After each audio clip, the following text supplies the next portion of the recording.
little yellow ribbons on everyone's shirts, car handles, homes, dog tags around everyone's neck worn every day, and signs of smiling faces of people's loved ones who have been taken on posters, flyers, billboards, painted words, bring them home on walls everywhere you look. Constant reminders of a collective heartbreak felt throughout a tiny country where everyone knows someone who was murdered or taken hostage by Hamas. 119 days still held in captivity.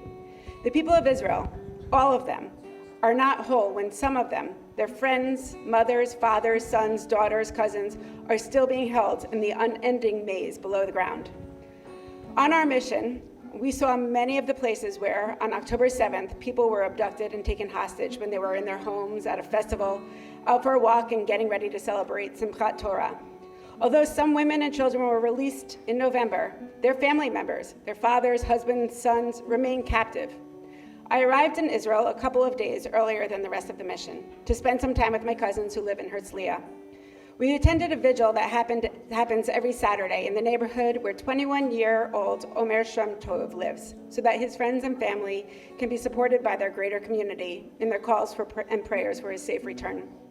Omer was at the Nova Music Festival with his friends Maya and Italy Regev. Maya and Italy were shot and wounded as the three of them tried to flee and were all thrown into a pickup truck and taken to Gaza. Maya and Italy were released in November and were also present at the vigil with me the night that I was there. While Maya was still on crutches with pins going into her leg to keep it stabilized, we all prayed together. My understanding of Hebrew is not great, and actually it's really not good at all. But when Omer's mother talked, the raw emotion of longing and fear for her son were so incredibly clear. The pain she was feeling infiltrated my body, and as a mother, I could not escape from the bit of relief that I am not in her position. Throughout our solidarity mission together, at every place we visited, people we met with would ask us and beg us to raise awareness in the U.S. that there are still hostages and that their safe return has to be prioritized. From the art in Hostage Square that enables us to visualize the pain, to hearing about the abduction of a mother and daughter from their next-door neighbor, Imbar, in Kibbutz Be'eri, while standing right outside their home, it is inevitable for all of us to feel connected to the hostages. It is believed that 136 of the Israeli hostages remain in Gaza alive. We have to bring them home now.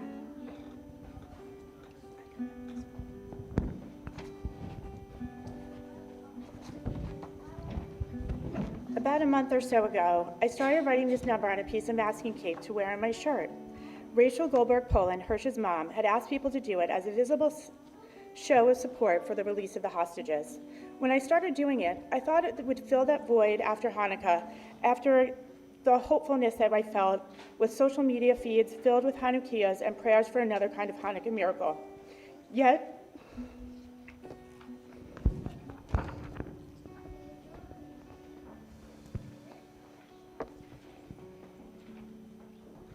writing the tape quickly became the loneliest part of my day until Wednesday.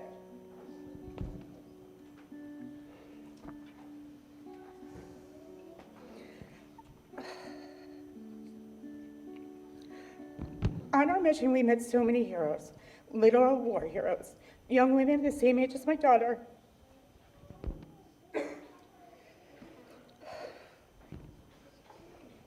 Managing the operations of an army base, Itamar Luz, a police officer in Ofakim, who killed 3 terrorists and saved so many in his community. Moms with sons and daughters in Khan Yunis who had mobilized their friends and families into grassroots volunteer organizations so the children had the supplies they needed. With thanks to the people here in this room who donated goods for us to bring with us.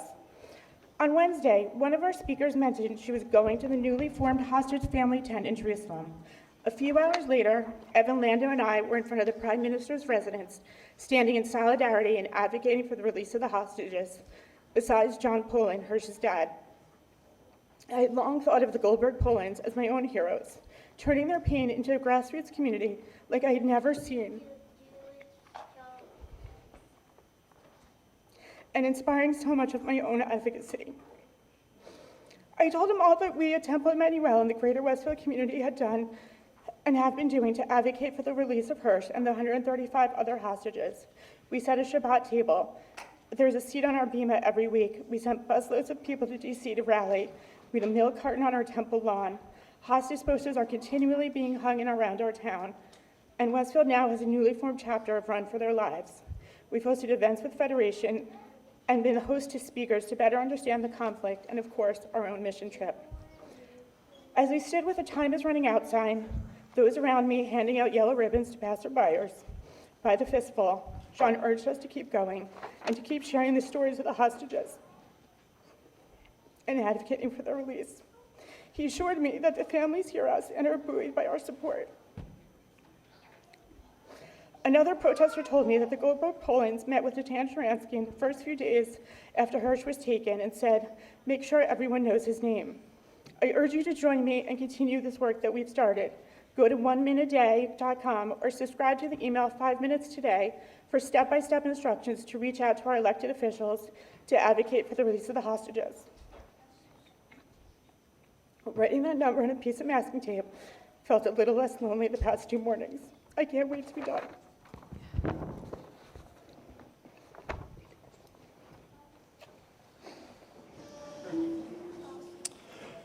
An image from our mission to Israel is etched in my mind.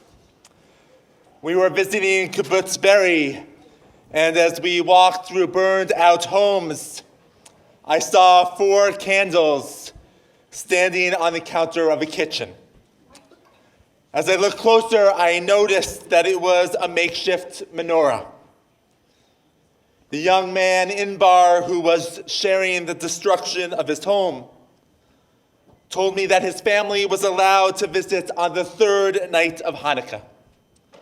And so together, out of the ruins of their home, they kindled light. A symbol of Jewish survival rose from the rubble.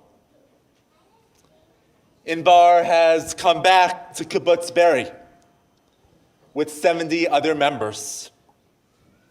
Before October 7th, there were over 1,000 residents. Many do not know if they will return. Over 100 cannot. Our mission to Israel was dark. It was heavy. But we also experienced light. We also experienced connections. And we also experienced love. Tonight, members of our community who have just returned from Israel will share their experience. I invite up Ed Israelo, Jordana Edelstein, Lauren Hammer, and Michael Cohen. I'd like to first thank Rabbi Prosnit, Jason Silberfein, and Elliot for organizing such an impactful and extraordinary visit. It was truly an honor to be part of this mission. It was both exhausting on the one hand, yet invigorating on the other. Everyone we met was incredibly thankful that we had come from New Jersey and taken the time to come and show our support. At our visit to Hostage Square in Tel Aviv, we met with Eyal Eshel, father of Ronnie.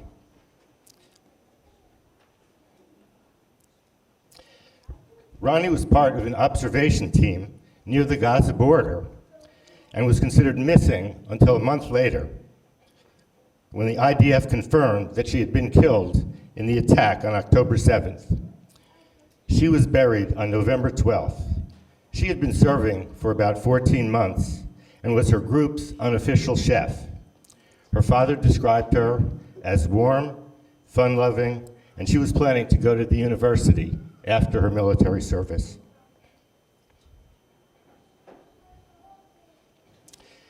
She had told her father that Hamas was studying the border. Eyal's anger about the military's intelligence failures was palpable. I had no words for Eyal except to thank him for going through what he had been going through, but we embraced in what I can only describe as a bear hug at the conclusion of his remarks. On the screen here is really one of the most uplifting experiences that we had, was a meeting and dinner at Congregation Tefilat Ha'adam, a Reformed congregation in Caesarea.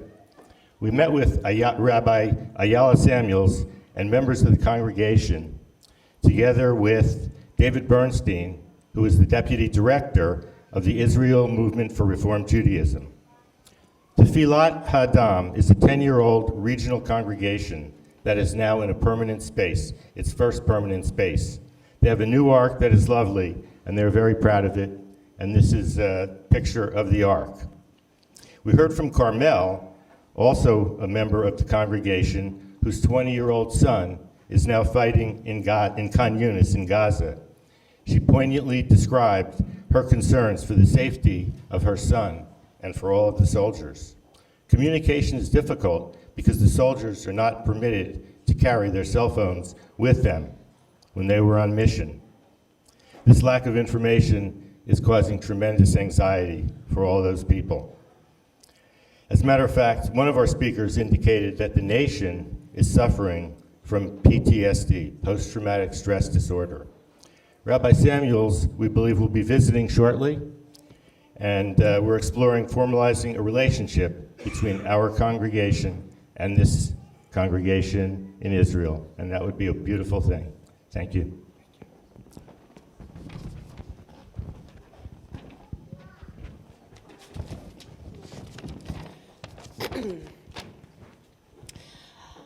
I've written pages and pages of thoughts so far about our trip, documenting what we did and saw and how I felt about it.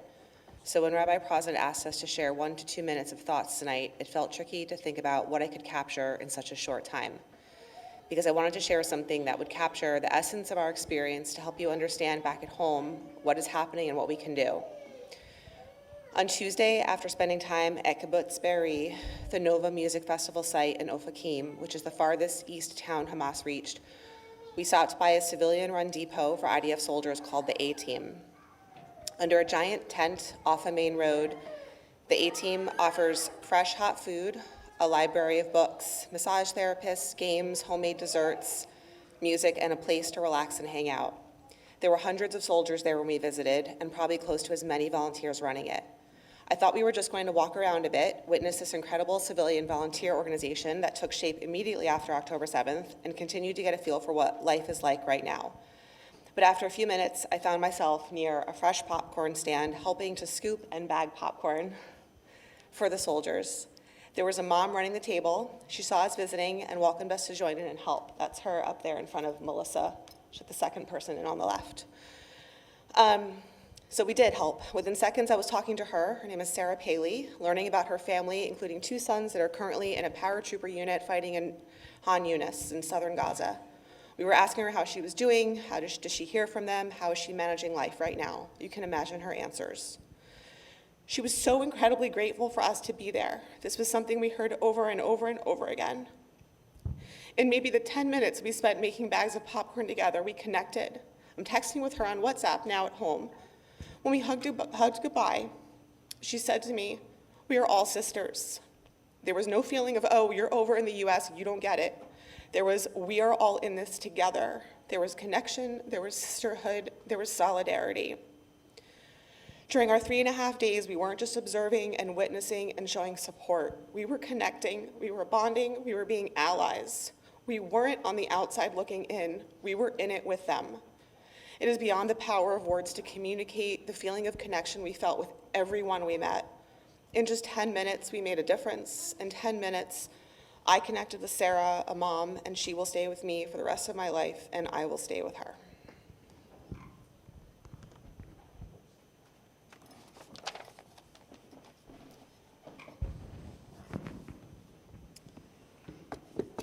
One of the first meetings we had was with Natal, a nonprofit organization that helps people with post-traumatic stress disorder. Lior, an employee who spoke with us, shared her experience and the, quote, transparent wounds that she carries with her to this day. She told us that October 7th was the scariest day of her life. She lives on the Lebanese border and spent the dreadful day with her siblings silently and in the dark. She slept with a knife by her bed. Her siblings had guns by their heads. Lior's brother has been serving for the past 50 days. Her father was called back up and was on day 57. Her 19-year-old sister is currently serving too. It amazes me how gracious she was to share her story.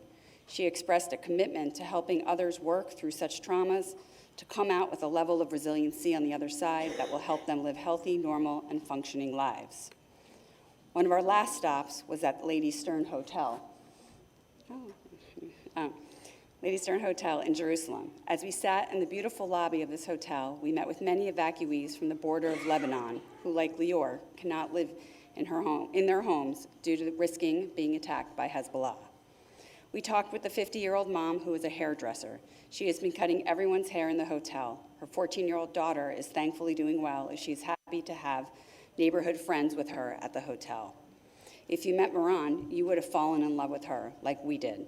She's a single mother with 4 daughters. She met her husband in the Army. They moved to New York City, and when he sadly passed away, she came back to Israel to live here nearby her mother.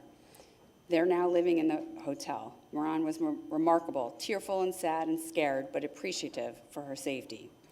There was some humor too, like the older woman who somehow conveyed to us that she loves her husband, but doesn't love that the two of them were living in a hotel room together and not in their home with more space. Another woman, also so positive, told us that she has 18 kids, 46 grandchildren, and 3 great-grandchildren. She accepts this as her home and expressed gratitude for the hotel staff providing 3 meals a day and for all of their support.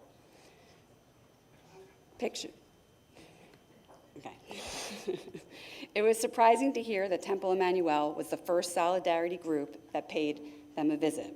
It was truly a heartwarming reminder for why we were there.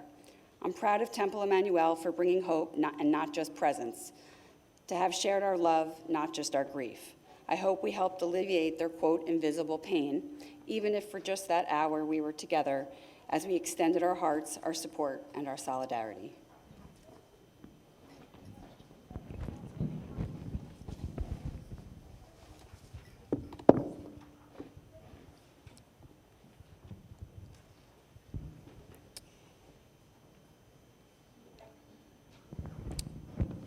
I want to express my absolute appreciation for everyone involved in this mission. It's had a profound impact on me. It was a diverse group, many of whom I had never met before. Now I share a special bond with all of them. All of my fellow travelers have done such an incredible job, the people you've heard today, covering the details of our trip and highlighting all the tremendously impactful and important things we experienced. I'd like to talk about a slightly different topic. While it already seems like a month ago, my wife Allison and I had breakfast yesterday in Tel Aviv with cousins of mine. Up until 8 years ago, we didn't even know that these cousins existed. While catching up with them and filling them in on our trip and listening to how the events of the past 4 months have affected them, my cousin asked me, "How important is Israel to you?" I was a bit surprised by the question, as I thought it was obvious how important Israel was to me, just by the fact that I'd made a conscious choice to visit a country that's actively at war. But then I thought harder. How important is Israel to me? And the answer is, it's of paramount importance. The idea that Jews have a homeland and a safe place to go is critical. The fact that this country, is experiencing an existential crisis is frightening to me. Even before October 7th, Israel was a country divided. Potential changes to the judiciary process threatened the existence of Israel as a country and as a democracy. And now, the October 7th attacks threaten it further. It shows just how vulnerable Israel is and has pierced the idea that the Israeli government and the IDF can protect its citizens. Some of you may have heard my family's story, and many haven't. My mom was born in a displaced persons camp in Germany after the war to 2 Holocaust survivors. After some time in that camp, my grandparents and my mom emigrated to the United States looking for a better, safer life. That side of my family, those who survived the Holocaust, spread out. Some went to the US, some went to Canada, and the cousins that I had breakfast with yesterday, they went to Israel. So if I think about it, just for a second, it's simply fate that I'm here in New Jersey rather than in Israel. I went on this mission to support Israel, to bear witness, to provide solidarity, to bring some level of comfort and support.